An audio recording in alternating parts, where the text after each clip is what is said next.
is your relationship like with the truth? I have always thought of myself as someone who cannot tell a lie. I'm a compulsive truth teller. Anyone who knows me will tell you that I sing like a canary. I can keep a secret, but I tell my own truth. But when I was reading today's guest's book, I realized that is a lie. That's a lie. Everyone lies. The question is whether you know when you're doing it and why are you doing it. Today's guest, Dominic Thurbon, Dom, he is a behavioural change expert. He's a former world top 10 debater. I bloody love that fact. Former Ernst & Young partner, founder of 2 businesses that he built and sold, author of books published in 15 countries, and the man who told a stranger in Mumbai that he spoke fluent Russian and ended up dubbing a Bollywood film. He has written the book on honesty, literally, and it's called To Be Honest. And he is the first to admit that he doesn't always get it right. Let's get to the podcast. Hi, I'm Danielle, and I'm so glad that you're here because together we're going to work through big stuff.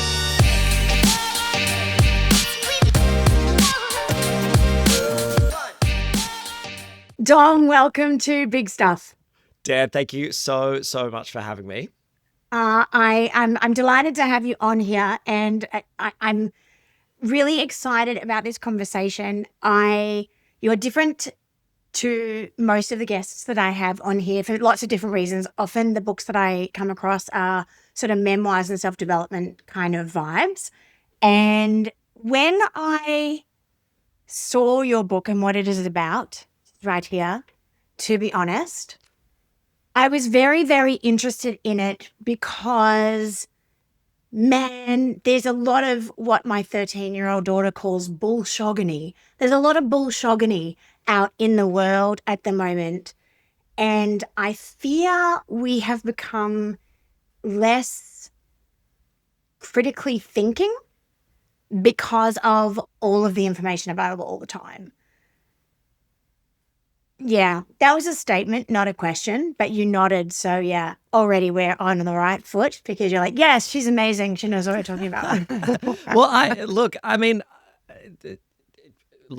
I believe in what you said so much that I went and wrote a book about it. I mean, I really do think it was interesting. I just saw recently that the World Economic Forum just published their list of like the biggest risks in the world. And so normally you think of like a group like the WEF doing like, it's going to be wars in Iran, it's going to be geopolitical instability, it's going to be nuclear war, it's going to be the next pandemic. Their number one short-term risk was misinformation in the world. And I just think that it touches all of our lives in such a personal way, whether it's you're one of the hundreds of thousands of Australians who were a victim to a scam last year, like $2 billion in money lost from mums and dads and sons and daughters in being lied to professionally, like whether it touches your life like that, whether it's just you come across it on social media and it either infuriates you or upsets you or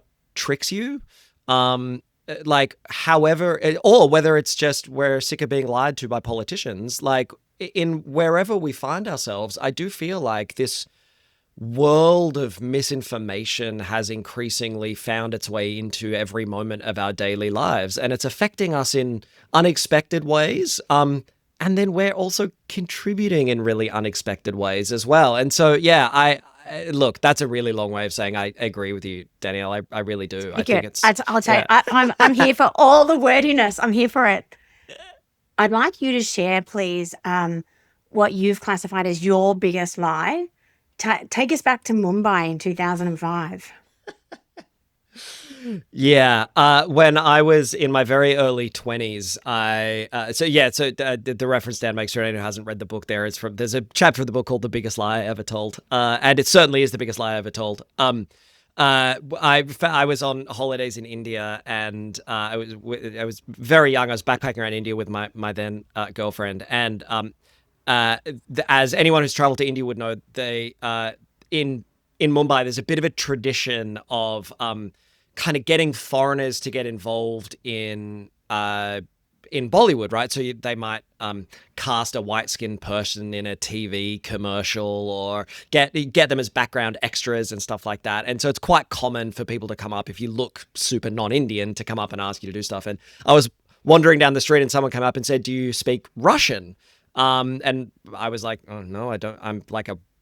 I'm from Australia, dude. I don't speak a word of Russian." But later that afternoon, I was walking down the same street after having a few drinks, and the same guy was walking up and down the street asking if people spoke Russian. So he asked me, he didn't realize he'd already asked me, and he asked me, "Do you speak Russian?" And I said, "Yes, I do. Of course I speak Russian. I've seen The Hunt for Red October. I definitely speak Russian." And they were like, "Great." And before I knew it, my girlfriend and I got thrown in the back of a black sedan, whisked off to a Mumbai backlot, and put out onto the soundstage. They had filmed this movie on location in Russia, didn't like the audio, and they needed people to dub Russian over this film. And they put me in a studio and just go like, "All right, we don't really have a script, but we're going to play you the scene, and then we just need you to like translate it into Russian and dub it." And I was like, "Okay." And so they play this scene.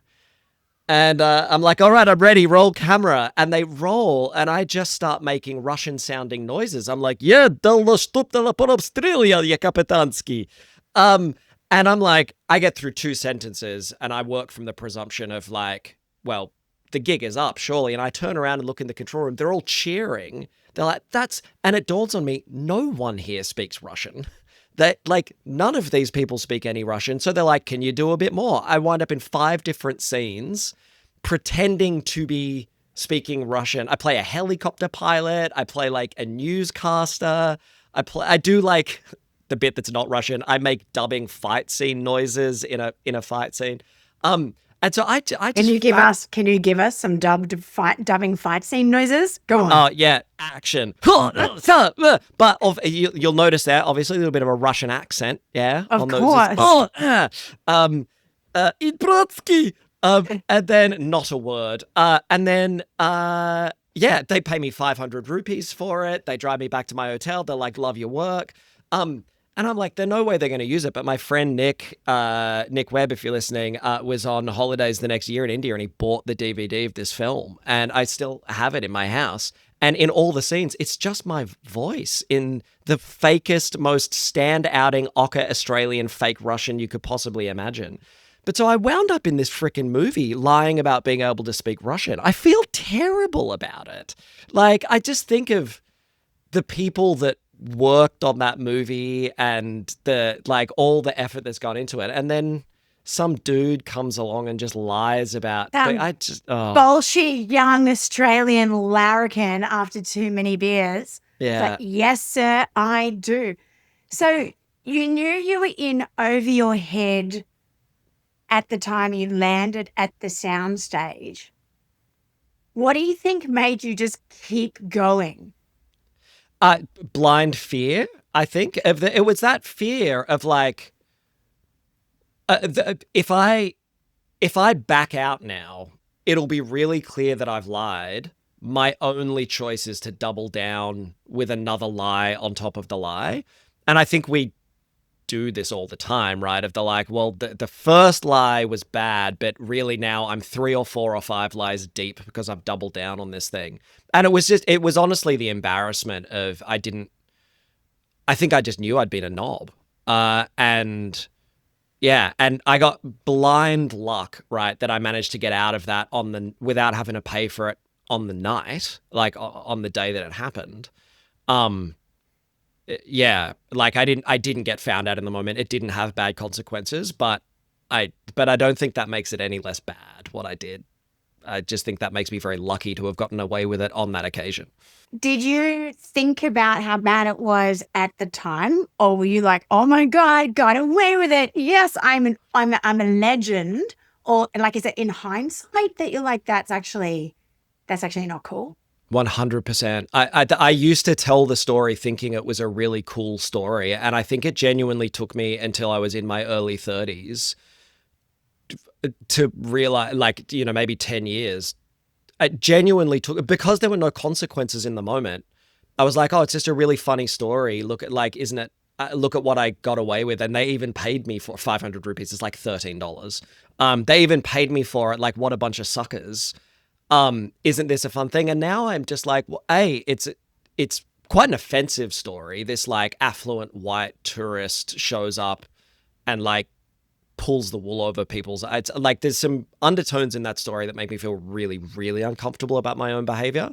But I think it took me a really good while to realize that just because I got away with it doesn't mean it wasn't a really bad thing to do. And as I write about in the book, like there probably were consequences for a bunch of people involved in that. Like, for all I know, when the cut of that movie goes to someone more senior who probably does understand that what happened was fake, like, someone could have lost their job over that. I could have been responsible for someone being fired. The fact that I don't know about those bad consequences doesn't mean they're not real and didn't happen.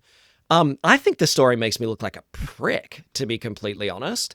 You just I think I just get away with it because I was really young, and you sort of forgive anyone anything when they're 20 or 21 being a stupid kind of young person. So I don't think it makes me a bad person in the long run, but I think the behavior was really prickish behavior.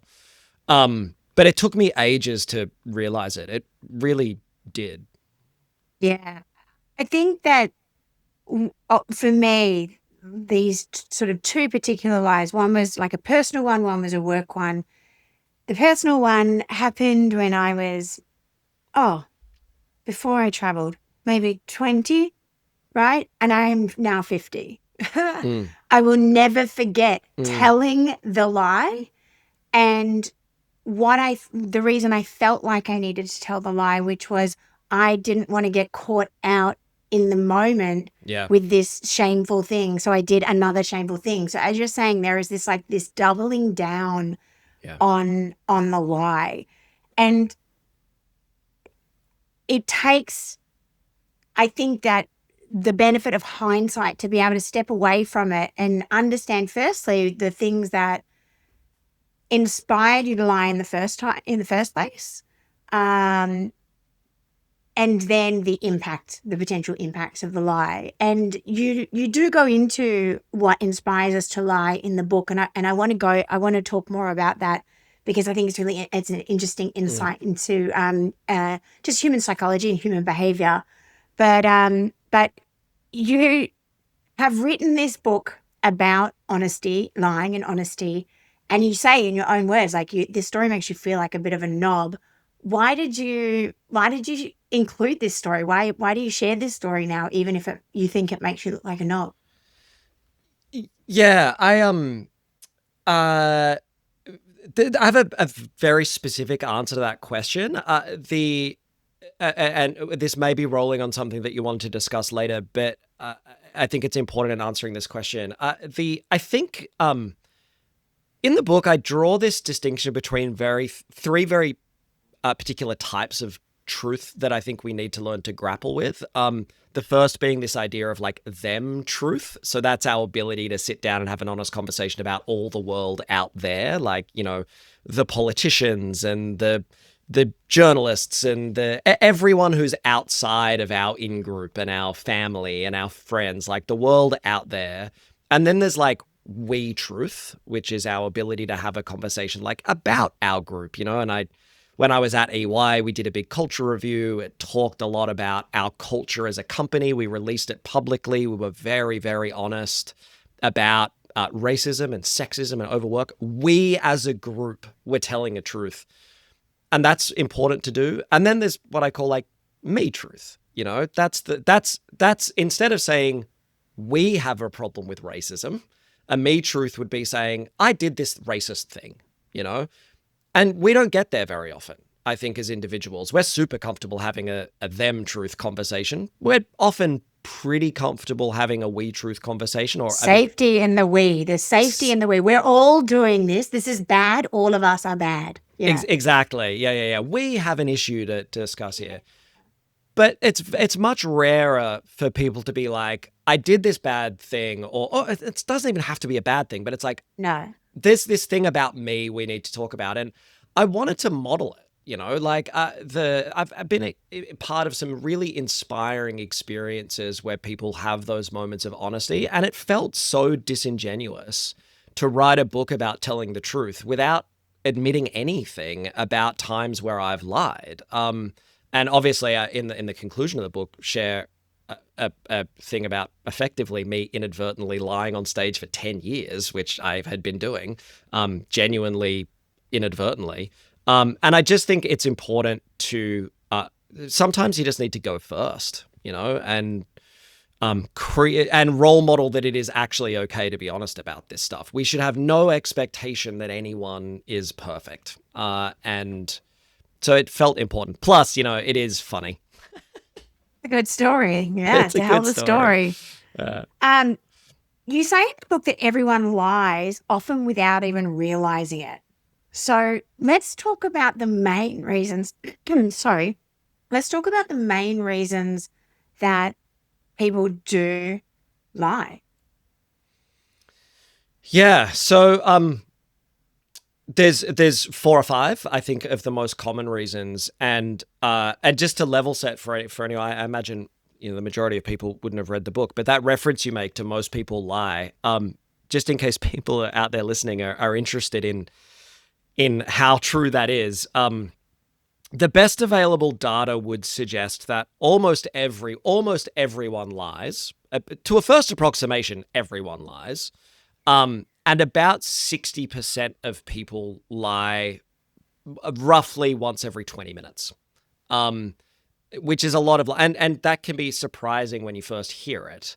But then you go, well, some common examples of lies are, I'm fine. That's often a lie. Everybody lies, and something as simple as I'm fine. Yeah. When you start realizing that, like, that's often a lie, or not always, but often. Often a really common lie is, that's great work. That's often a lie because we don't know how to find the words to say the more honest thing. Like, that's really not a very good job, and we probably need to have a conversation about how we could fix that. And so, lying is everywhere. Even though everyone will tell you that the truth is important and we should tell the truth and honesty matters and all those sorts of things. But the behavior I have integrity. I have high integrity, and that's something that's one of my values. When I do values work with my clients, all of them will say integrity. 100%, yeah. Yeah. Yeah. Everybody says that. Let's just give you another one. Like, it's okay. Yeah. Let's just assume you have integrity. Yeah. The words honesty and integrity appear in more than 65% of corporate value statements. It's insane. It's like everyone says this thing. And so to answer your question of why do we lie, there's a few reasons I discuss in the book that I think are the kind of, I attempt to summarize the literature into what I think are the kind of main drivers of it. So the first is we lie because it's easy. And that's a strange way to think about it sometimes, but from a behavioral perspective, when you think of lying as a behavior, which is what it is, one of the most important lessons we can learn about human behavior is this idea, and my business partner and my wife, Dr. Emily Heath, who's a behavioral neuroscientist, has this beautiful phrase that humans are ease-seeking missiles. That in any given situation, we just do the thing that is easiest. And so one of the reasons that we lie is we lie because it's easy. If we think we can get away with it, if we think there's no costs attached to it, if we think in any given situation, if telling the truth is harder than telling a lie, we tend to tell a lie. And there's very good experiments people have done where they'll put people in like a game and they'll study how much they lie, and then they'll make one change, which is just they make it easier to lie. They don't change the rewards. They don't change the rules of the game. They don't change it. All they do is make lying easier, and the rate of lying goes up. So it's not we lie when it's easy. We lie because it's easy, which is a fascinating kind of way of thinking about it, I think. And so one of the tools we've got to play with when we talk about how do we make lying less common, how do we make telling the truth easier than lying? And that would be one of the core changes that would shift people towards telling the truth more frequently. When we talk about making telling the truth easier, what we're really then talking about is making us better at feeling vulnerable, making us feel better about not getting things right or being perfect or that sort of stuff. So we're looking at some pretty big internal programming and stuff. Absolutely. How do we do that? I mean, how do we do that? Yeah, and these are huge questions, right? Like, because it's on the person doing this, on the person who's doing the speaking in any given situation. It's about vulnerability, a willingness to take risks, in some cases courage. Some of it is capability, finding the right words, like just knowing how to pick the right words. But on the role of everyone else in the room who's there, they have a role as well, right? How do we create psychological safety? How do we put this person in a position where they feel like they're not going to be judged? How do we put this person in a position where they know that whatever they say next, they'll have our unconditional love and positive regard? Which I know sounds like a really wishy-washy thing to say, but it's not. We are teaching the people around us how to behave all the time. And so very quickly, this conversation collides with, and this is why I say everyone has a role to play. We should,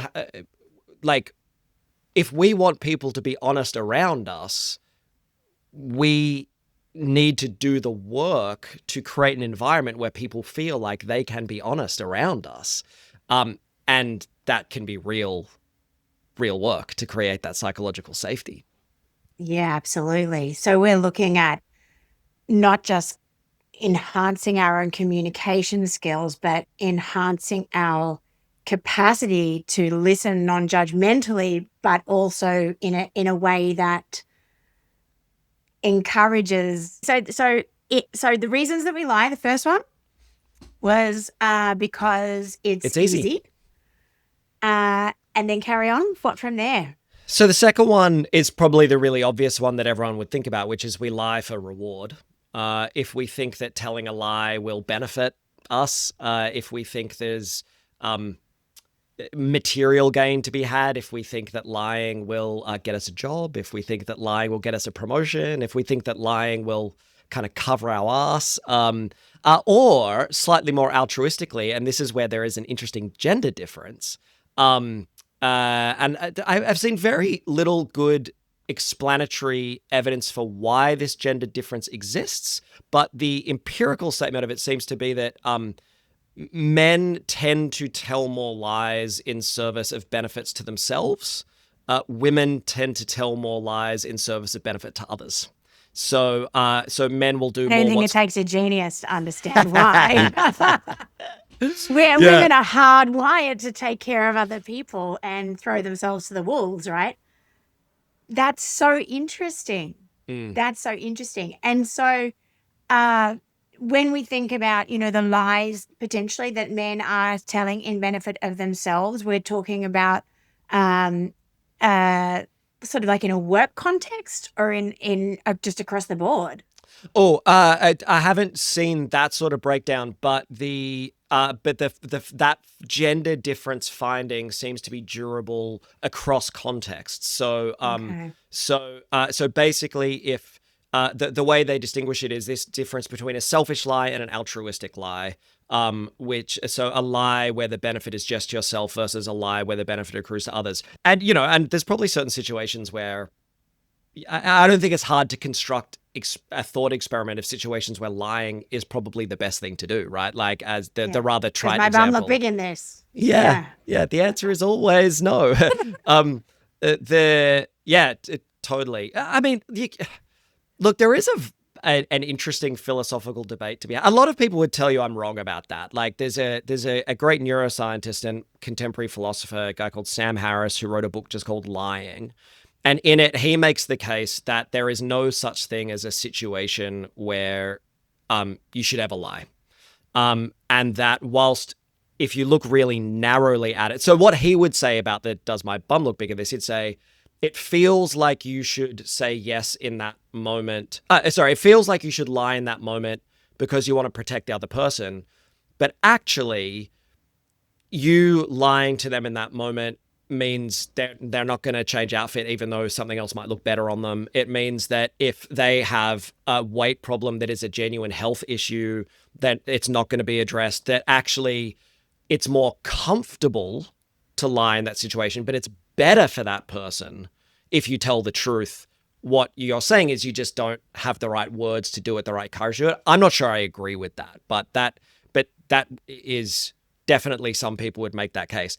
The reason I can't get over the line on that is I'm like, yeah, but if I'm in 1943 and two guys in Nazi uniforms come to my house, bang on my door and say, is Anne Frank upstairs? My answer is no.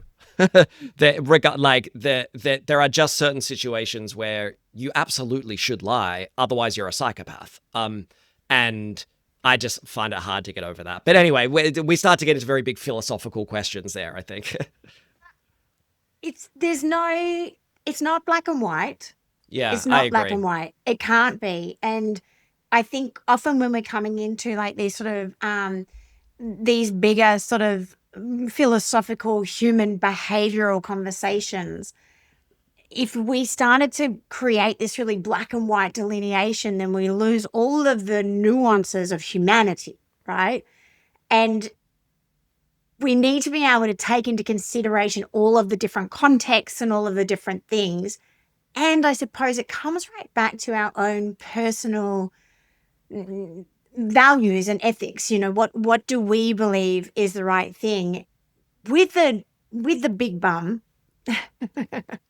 It's the best example. I love it. With the big bum, I think that there is so much in that is not for us to say, like, do they have a genuine health problem? Like, I mean, that's not really any of our business. I think that the question is often asking it, like, do I look good? If somebody is looking for reassurance that they're going to go out looking as good as they can. Often these kinds of things, is this any good, right? If you gave your book to the editor, is this any good, right? You come in with this real sense of vulnerability, asking for some kind of approval. The kindest thing that anyone could do, I mean, Brene Brown says being clear is being kind, right? You've got to be, being clear is being kind. But I do think still it comes down to your ability to communicate, right? So if you just go, yes, your ass looks massive. Oh my God, that book sucked, right? Yeah. It's being able to say there is so much great stuff about your booty, but those pants are not doing it for you as well as something else could, right? Or whatever. Yeah. This book has got so much incredible research with a little bit of finessing, it could just really elevate it. You know, it's having the language skills, which I think a lot of people are really missing. Yeah. So to pick up on that, that's a really, really beautiful point. And I think it cuts to the very heart of the book, right? Which is, and it speaks to the making it easy thing and the why we lie. That moment that you describe there of, does my bum look big in this? And then like, what happens next? Finding the right words is a skill in that moment, and finding the way to make truth happen in that moment requires you to think pretty creatively around what you say next. And, you know, you gave that very lovely example of, well, just to be clear, your booty always looks good to me, and you could put on anything you want. You are the most beautiful person in the universe to me right now. But I do reckon those pants look better than these ones. Like and I think the reason this is important, that very last thing you said, it's so crucial. We so often act like lying is this really divergent, bad behavior that we need to stop happening. And truth is just the natural state of things, right? You take away the lying, that's what we need to do. Stop people lying. And what you get left with is the truth. It's like, no. Making truth happen is a skill. And it requires you to find the right words, and it requires you to manage I mean, Brene, to use Brene's example, the other beautiful line she has is, so she has that beautiful characterization of that being clear is kind. But the other thing she says about that is finding ways for people to choose discomfort over resentment. So in that moment, finding ways to have the conversation that is an uncomfortable conversation to have. Like, it's really easy to just say the book's great, your bum looks great. It's more difficult to find the words to have the truthful conversation constructively and in a kind way. And it's uncomfortable to do that often, but finding a way to do that is what makes the truth happen. And if you want the best book, and if you want the best looking outfit, and if you want the best whatever, you actually have to find a way to make truth happen. And that requires the skill and the leaning into the discomfort and doing all those things. So that is a term that you use a lot through the book, making truth happen. Can you talk us through that a bit? Yeah, absolutely. So there's this really interesting phenomenon in the truth and lying stuff, right? When you look at research into truth and lies, when people study lying, they study it behaviorally, right? So they go, why do people lie? What are the conditions where people lie? How can we make an environment where people stop lying? When people study truth, they do it really conceptually. What is truth? Who owns truth? Like, what's the philosophy? What's the epistemology, the ontology of this thing we call truth? Which creates this suggestion that lying is a behavior and truth is a concept. But where I go in the book is truth is just as much of a behavior as lying is, insofar as you're either telling the truth or you're not. Like, it's a choice you make to do it or to not do it. And so we need to think not just about what is truth.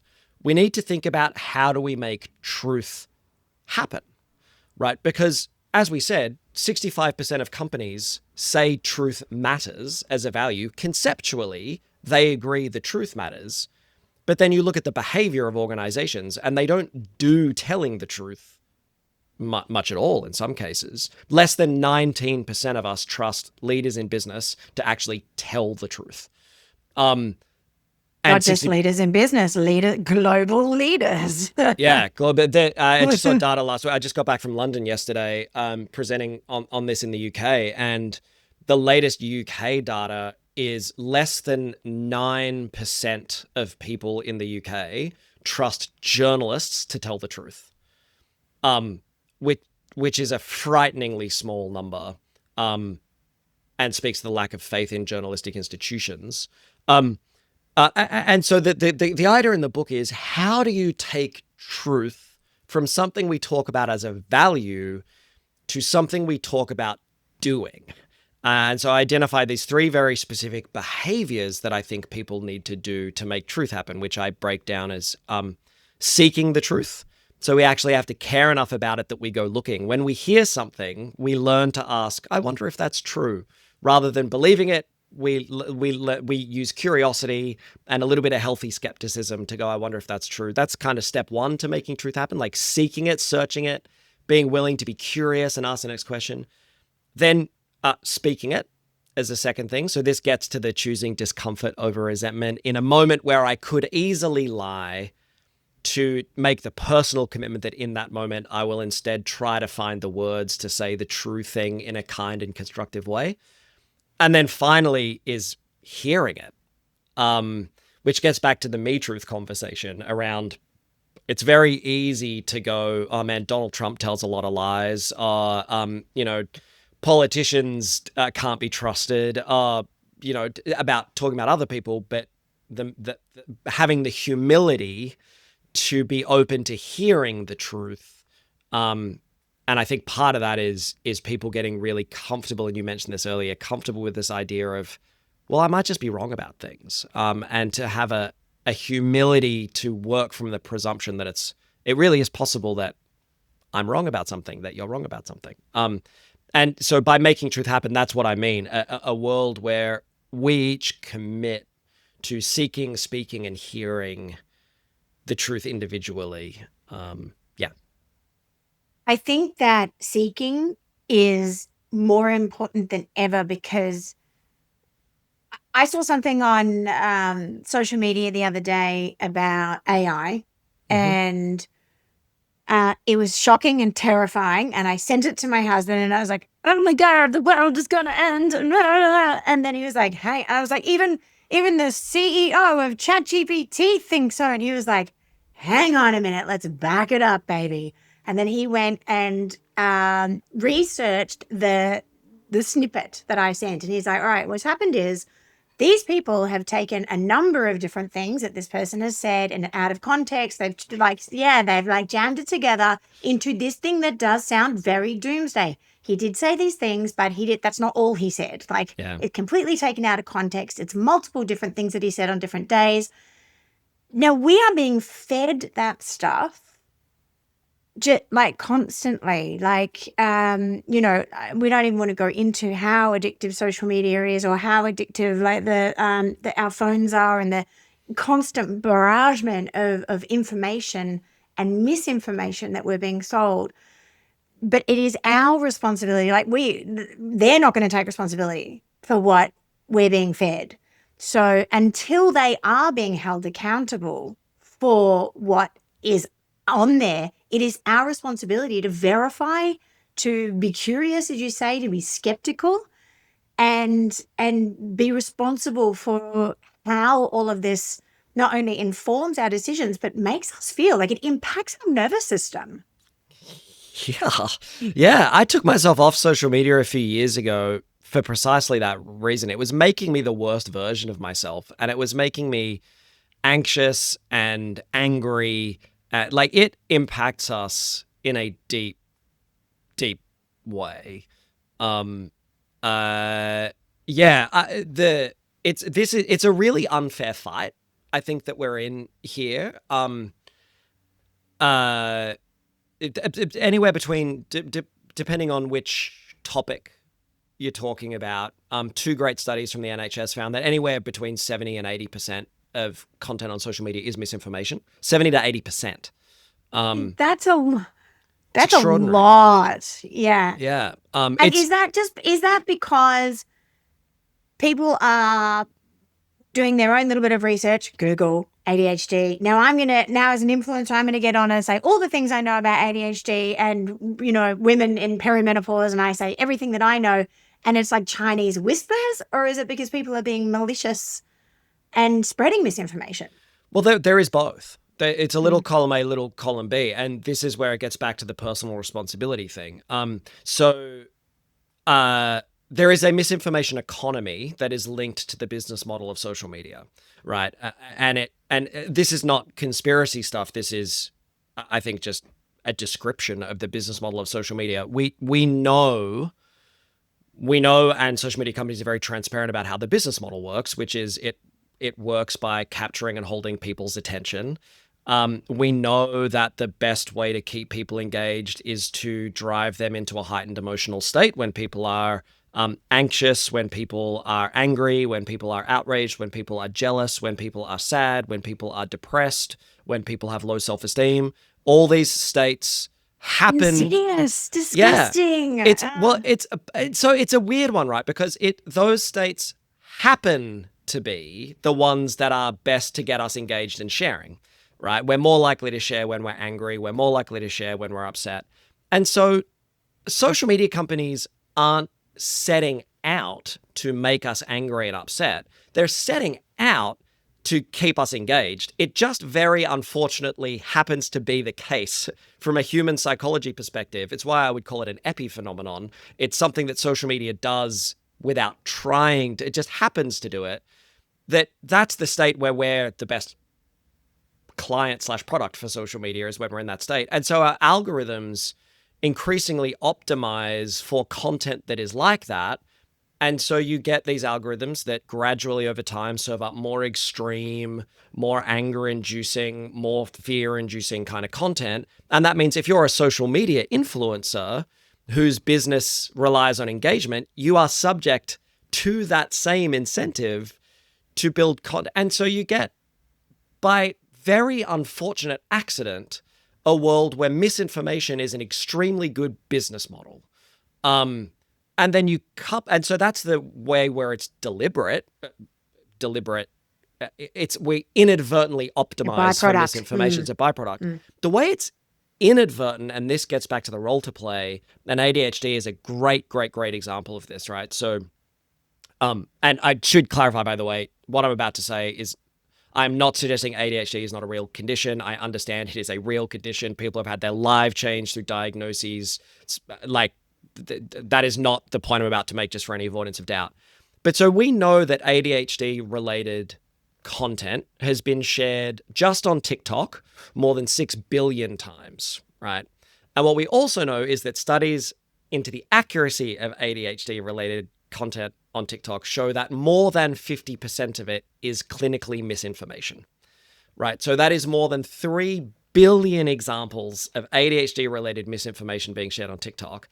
And the final bit that's really important that lands this plane is more than 70% of the content that is shared by people like you and I on social media is shared without us reading the full thing. So we see just the headline, we see just the screen, the title card of the video, and we share it. So we've got a world where more than half of it's misinformation and more than 70% of us are sharing it without checking it. We are all inadvertently starting to become super spreaders of the misinformation in the misinformation economy. And so to your earlier point, we don't get to choose what pops up in our feed. The internet overlords at big social media companies will optimize that for us. We absolutely choose what we share. And we need to do a much better job of not becoming part of the problem, in my personal opinion. Juicy. Yeah. Can I pick up on one last thing? At risk of ranting, one last thing, because you made an interesting observation, which is right now no one else is going to take responsibility for it. I agree with that, but if I could wave a wand and have one policy change come in that I think would change the world, it would be to rewrite the rule that says social media companies are not responsible for the content of their platforms. Literally, a legislative decision was made years ago in the United States, which was social media companies will not be treated like a TV company or a newspaper. A TV company, a newspaper, a magazine is legally responsible for the content it publishes. Social media companies are not considered publishers. They are not held legally responsible for the content of their platforms. If we change that, I bet you this problem would be solved overnight. And Julian McGrant is doing brilliant work in Australia, the Australian E-Safety Commissioner, around some of this stuff. There are waves. I think all of us should be on the bandwagon of supporting change which holds these companies responsible for the content on their platforms. It would make them less profitable. It would make them harder to build their business. But that's, in my opinion, fine. Because there's no rule anywhere that says social media companies should be allowed to make as much money as they want, regardless of the impact they have on the world. 100%. Do you think it's likely that that legislation will come in the next, 5 years, 10 years? I think that's highly dependent on who wins elections. I think if the continued resurgence that we're seeing in some parts of the world to a more kind of right-leaning, populist, free markety kind of parties that we're seeing, it's unlikely to happen. I think if we get slightly more progressive governments that feel less beholden to the tech lobby, it might happen more, or we might just reach a tipping point where people throw their toys out of the pram and they're done with big tech. So I'm not a political theorist. I don't know, but I think I can see a world where it might happen. But I see a much better world if everyone gets behind it. Yeah, well, Johan Hari talks about in Stolen Focus. Yeah, he talks about, like the only way he can see it really changing, it's not about, us managing our own use or, like putting our kids' phones in lockboxes and stuff. It's actually going to be a movement similar to the suffragettes, I believe he said. It's going to take a lot of, manpower, people really standing up against these big tech companies. You made what a a distinction. legend, by the way. What an my God, isn't he? I love Johan Hari. Me too. Johan, if you're listening, Me you got to too. come on Dan's podcast. Yeah, absolutely. Thank you very much. I love that shout out. I would love that. He's amazing and funny. He's funny. He's so good. He's so he good. is. Yeah. So you make the distinction in the book about the difference between a liar and a bullshitter. Because Australians, like, we love a bit of bullshit, right? So we're like, it's kind of known as a larrikin kind of vibe to be a bullshitter, and not a bad thing. So why don't you tell us about that? Yeah, and apologies. I can't. So I should clarify. It's not my distinction. That is there is an author of a book called On Bullshit, and his name escapes me. I sincerely apologize. We'll look for it and put it in the show notes. Yeah, we'll put it in the show notes. And so apologies to him because he is still alive. And it's referenced in the book. So yeah, but it's a beautiful distinction, and it's so important. So he says that there's two types of people who tell untruths. So the first is a liar. And a liar doesn't tell the truth, but a liar, it's important to them that you believe their lies.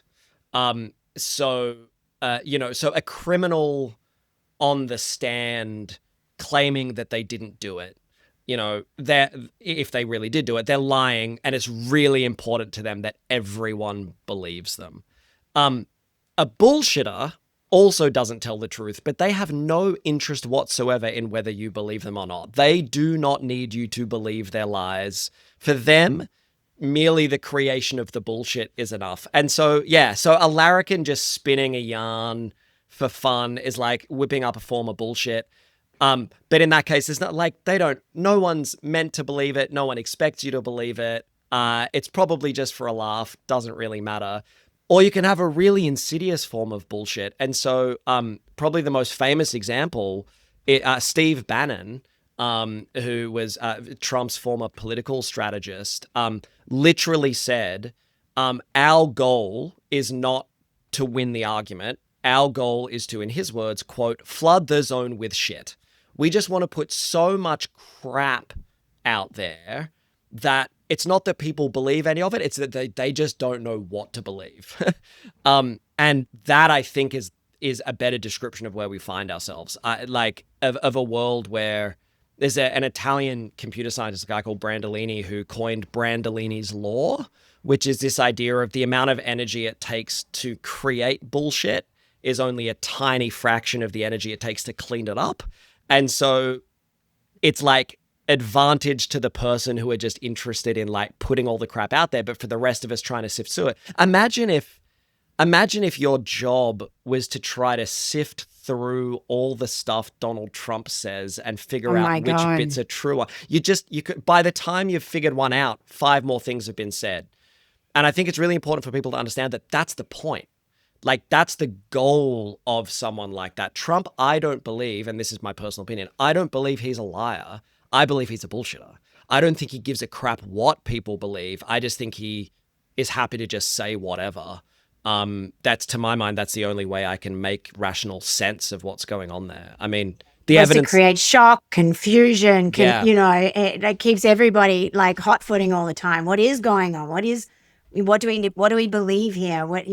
And again, it sort of puts all of us on this sort of edge or an eggshell. And again, our nervous system's just he's not like a safe parent. We don't feel like we're taken care of. We're feeling, what's he gonna do next? Yeah, he's like a drunk, volatile parent. But that's such a powerful analogy, right? You think about how unsafe you feel around really unpredictable people. It's like, well, great. Now we're being run, well, not we in Australia, but like in the US, we're being run by an unpredictable, where you just don't know what's going to happen next. Is it a master plan, or is he just like off the chain? Like, and I do believe there is a master plan. I really do. And but he's. Don't you ever worry, though, that you don't know which one would be worse? Like, I don't know what's worse, that there is a master plan, because at least then there's a goal, or there's no master plan and we really are just living in a world where just random shit's going to happen now. I don't know which one I'd prefer. I know. I know, and hence this feeling of just of unsafety, like just not knowing, just not knowing.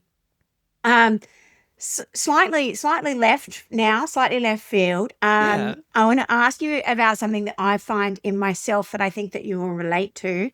You were a debater. I was a state debater in high school. Come right? on. Which state? New South Wales. Oh, so New South Wales. Yeah, I was a state debater, and You're so New I South Wales went debating to team. state. Yeah, no. So I went to state. So I went to regionals and made it to state, and that's when we got knocked out. Amazing. So so I was so I would have been, I don't know, that would have been maybe year 9 or year 10. Can argue, right? Now you were a debater, can argue both sides of an argument. That is the beauty of debating. Yeah. Okay. And what I found now is that I can see angles, and I find it then often hard to take a stance on something. And sometimes people think I'm like, am I Switzerland? Do I have no conviction? When it might actually even just depend on who I'm with. I'll be like, oh yeah, yes, I can see that. And then I'll be with somebody else. I'm like, oh no, that's a good point. So do I have like a flexibility of truth that is therefore am I just doomed to be wobbly in the truth department, Dom? I got more flip-flops than a house of pancakes. That's great. Yeah, I stole that one from somewhere. I don't know where. So firstly, I know precisely what you're describing, and I have left debating with that same tendency of I tend to just believe the last, fall down on the side of the last good argument I heard. And I've pondered long and hard as to whether that's a bug or a feature in our thinking, and I still don't know. I fear I come down on the whichever side of that is the last good argument I've heard as well. But the way I think about it at the moment is probably twofold. Maybe with a first point, which is to anyone out there listening who hasn't done debating or has got kids in high school, get them to do debating. It's such good training. I don't know if you found this, Dan, but just in how to think about the world, to learn how to put an argument together. Yeah, I took way more from debating that I use today than from most of my actual studies, I think. Yeah, incredible life skill. Yeah. And also, I mean, it's not just sort of listening and communication, but it really is that ability to, is it empathy, but ability to see things from more sides. It's made me a better speaker. It's made me a better writer, most definitely. Yeah, I agree wholeheartedly. And yeah, you look like a bit of a nerd, but that's all right. The nerds are cool. They so are. Yeah, I think that's core. That's 2 out of 2. 100% of people think nerds are cool. So rock and roll. But so to that point about changing kind of minds and seeing different sides of things, 2 ways of coming at that I think are maybe useful perspectives. So one is, I think it's really important to remember that being really flexible with views and opinions and beliefs is not the same thing as being flexible with truth, right? And that's because our beliefs and our views and our opinions are about the truth, but they are not themselves the truth.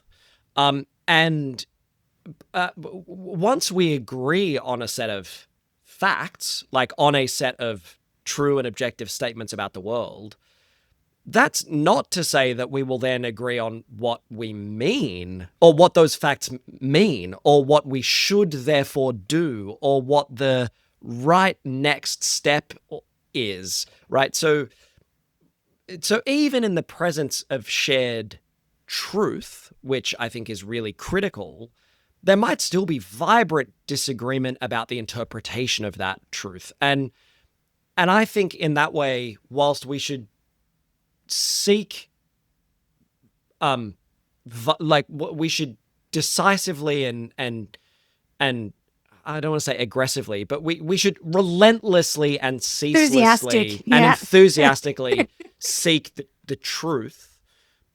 We should be really open to changing our minds and our arguments and our ideas and our beliefs about what that truth then means, and the big normative questions about how the world should be and stuff like that. My argument would be all it should ever take to change our minds about anything is a good argument.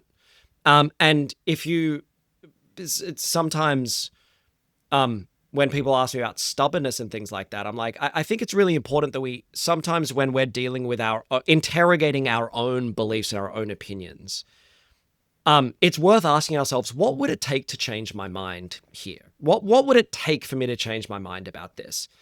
And if the answer is all it would take is a really good argument, I think we can hold firm in the fact that we're not being stubborn.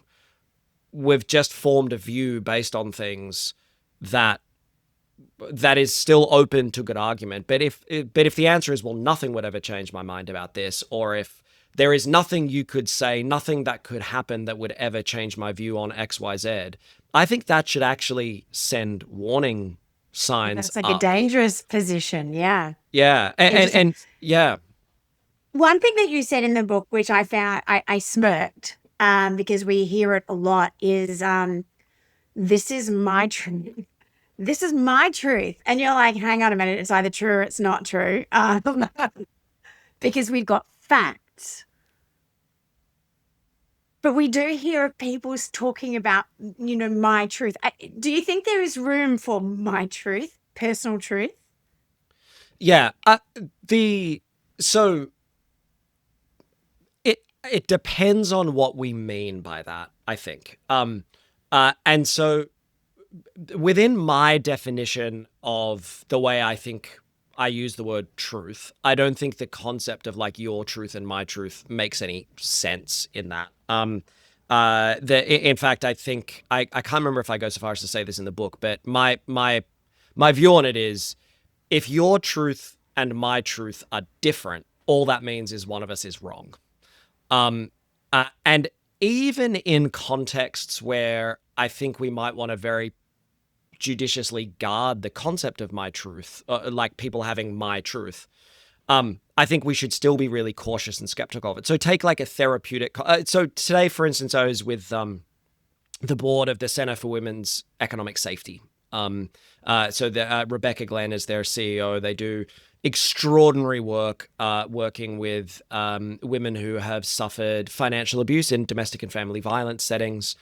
So even take a setting like domestic and family violence in these settings, where often for victim survivors, a really core part of the kind of restorative and rehabilitative process is something that you might call like them understanding their truth and stepping into their truth. Even in that situation, I think we should be really careful with the word.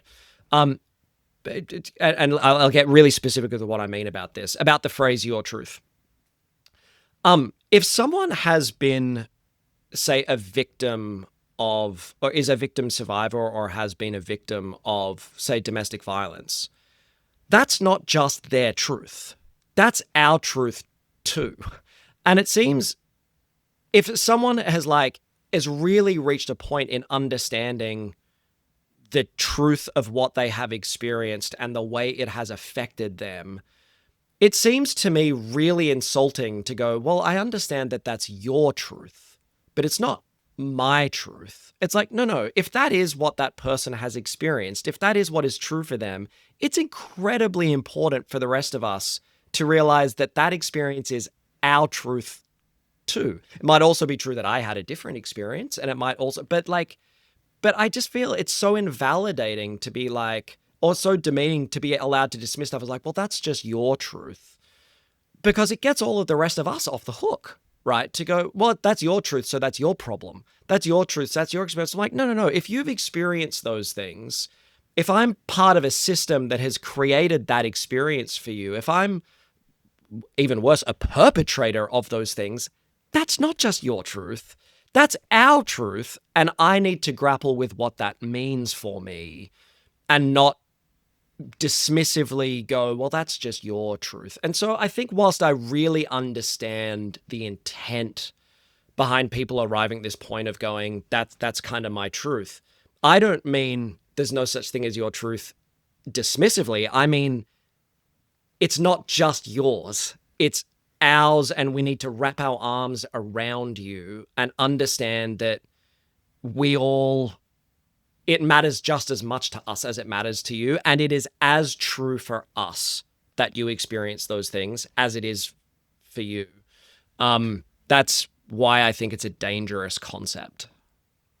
That context is very clear and slightly different to the tongue-in-cheek my truth that I was aiming at. So I really appreciate you going deeper into that context, because in that sense you're absolutely right. And then again, it's where the responsibility for that truth lies, in support, in care, in validation, all of that. I often think not so much that context, but let's just say sort of any context where there are two people having an experience, I will often say that the truth actually lives in the middle. Yes. So there is my experience and your experience, and we're both going to temper that with our own lens, and then the facts are somewhere in between. Like it lives in this sort of grey space in between. It's a really beautiful description of it. I think you could extend that even further, though. I think this would be an area where you're much more well versed than me, and I really, you should tell me I'm an idiot for this. But the way I would kind of almost expand that out and go, I think there's the truth of the facts that live in the middle of the two people, but it's also true to say that each person's experience is also the fact of their experience at the same time.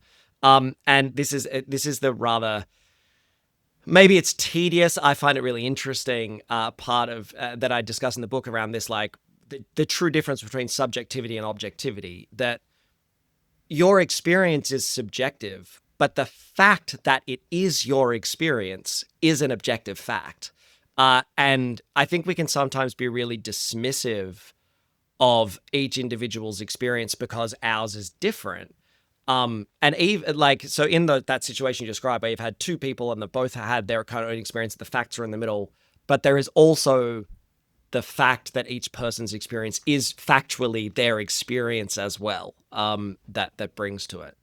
What's next for you? You've just been traveling all over. You've been promoting the book. What is next for you? You got another book in the works? You got where are you at? What's happening with Dom? Yeah, there will be another book. The next one is likely to be a book co-authored with my business partner and wife, who I mentioned earlier, Dr. Emily Heath. I don't call her doctor casually in our relationship. Oh, you obviously. don't. There's sometimes. Evening, doctor. So hello, doctor.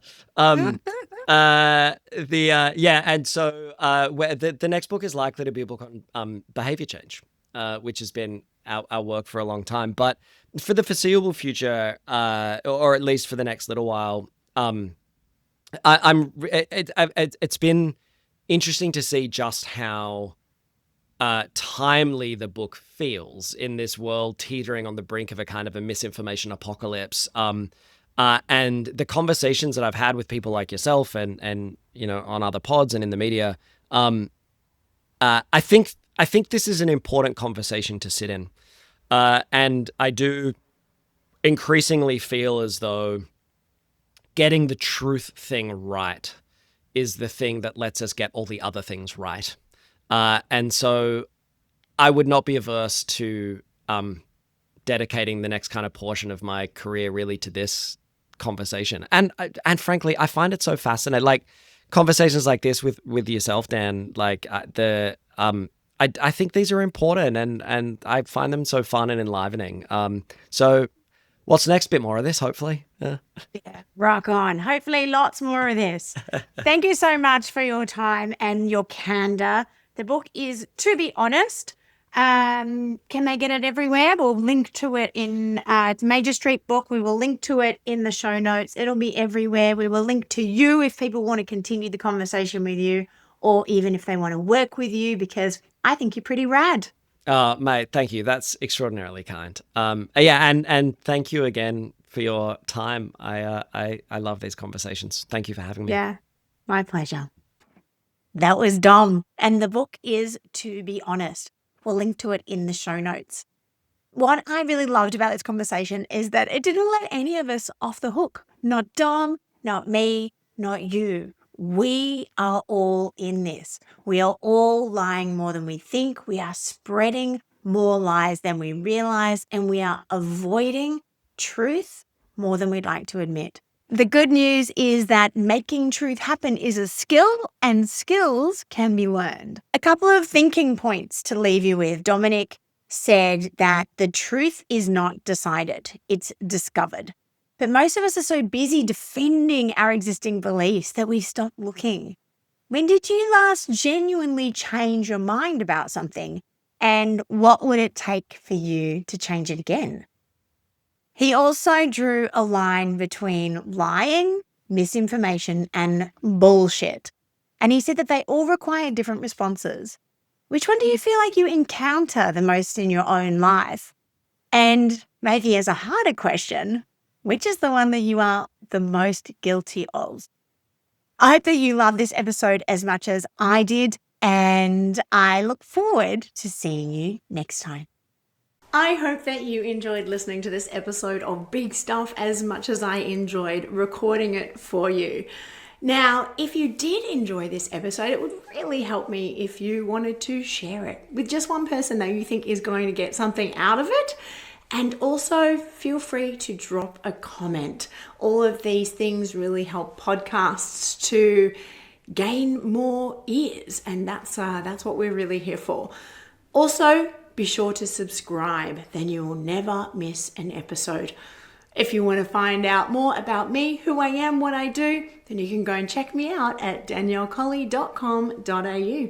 I'll see you next episode for more Big Stuff.